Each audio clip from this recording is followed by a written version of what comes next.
I'll do my best. First of all, Your Excellencies, Presidents, Lords, ladies and gentlemen, I just would like to thank you so much, and it's such an honor to be here. I'm here representing civil society. My passion for the ocean, for those of you, there's a slideshow going up there, so you don't just have to hear me, you can see the pictures as well.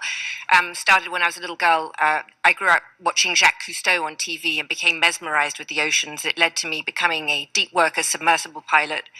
And ultimately, on one of my first dives, when I went down expecting to see a fish, I switched on the lights at the bottom of the ocean and saw a plastic hanger. It was in that moment, actually, that I decided that I really wanted to focus my attention on the ocean. And the area of the ocean that I chose to focus on was the high seas, which we've discussed so much here today. But for those of you who don't know, it represents 45% of our planet. And by the way, that 45% of the planet belongs to each and every one of you here, because it is our global commons. Under UNCLOS, it is ours. It belongs to each and every one of us, and the assets belong to us too. And I didn't know that when I started the history. The history of this started in 533 AD under Emperor Justinius, whips through the Magna Carta. Of course, I have to give a nod to England, and then ends up in 1982 at the Sea Convention. This area, our commons, are under peril for many reasons.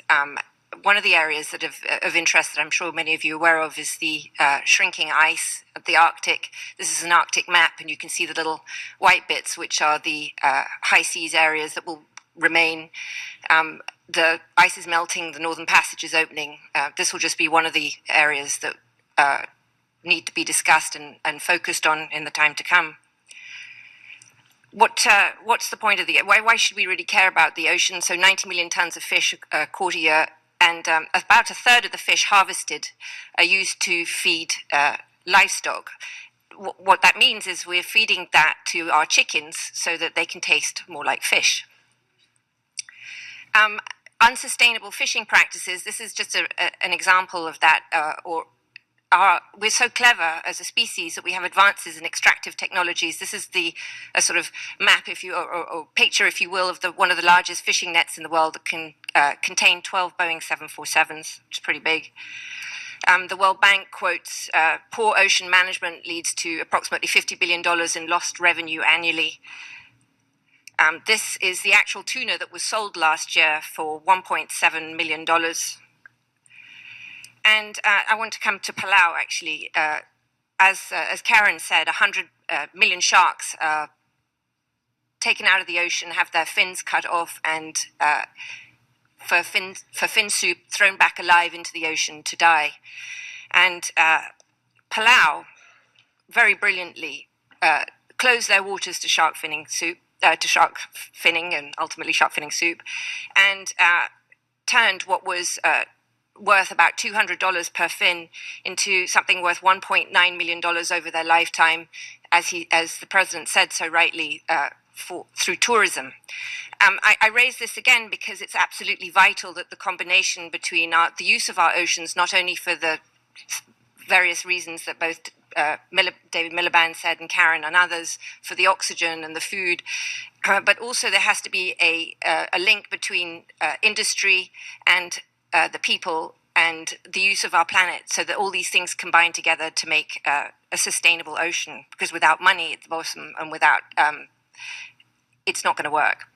So I started the Terramar project, and the point of the Terramar project is to connect each and every one of us to our global oceans, to the high seas, because it does belong to you. We give you a passport, a daily online newspaper, an education platform, a government structure, and a way to connect to your oceans as you never have been able to before.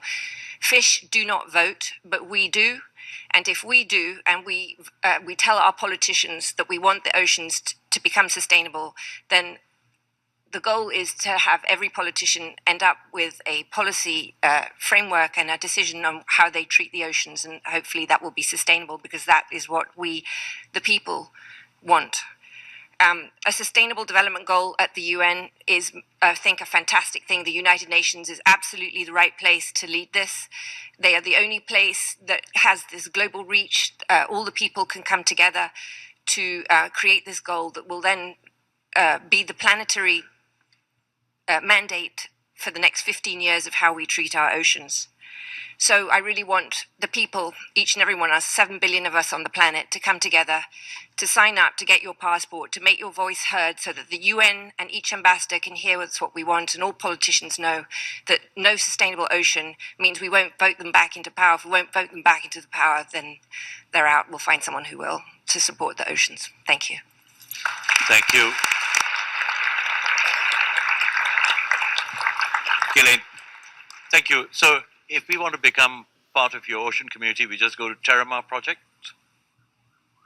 Oh, the terramarproject.org. I invite you all to come. I invite you all to sign. It's a pledge. There's no taxes, by the way. It's all free.